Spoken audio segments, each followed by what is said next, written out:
Now, cities across the nation are set to be swarmed by protesters from climate group Extinction Rebellion over the coming week. Brendan Smith is in Brisbane. Brendan, what's happening where you are? Of course, Brisbane's been the epicentre of this sort of protest for the past few months.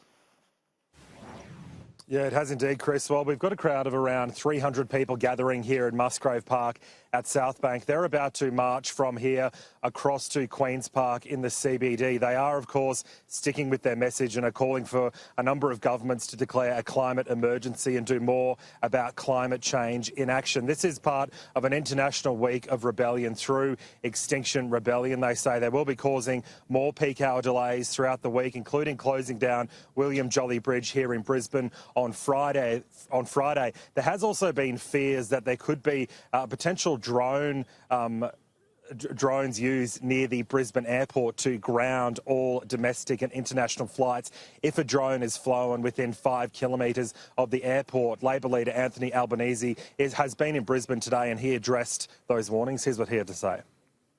Well, I think that people need to use a little bit of common sense as well as obey the law. And common sense tells you that flying drones near airports is not only against the law, it endangers lives, potentially many of them, and I'm certain that the authorities will take appropriate action to ensure that that doesn't occur. But people also in this country do have a right to peaceful protest. Now, throughout the week, there are also a number of peak hour disruptions planned. It's not yet known exactly what they will be. We have heard from an Extinction Rebellion spokesperson who says commuters should be prepared for the worst.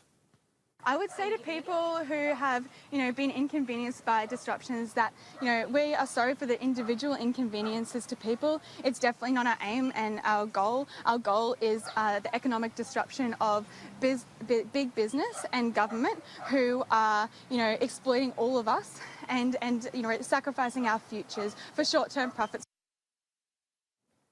Now, Chris, it is important to note that during the press conference, we did ask the spokesperson what she individually does to stop or limit her carbon footprint, and she said she wouldn't be pressed on individual issues and said that it needs to be done on more of a global level. But her advice to any commuters who are stuck in traffic would simply be to turn the car off. I'm not really sure how Queensland locals would feel about that as the temperatures continue to rise.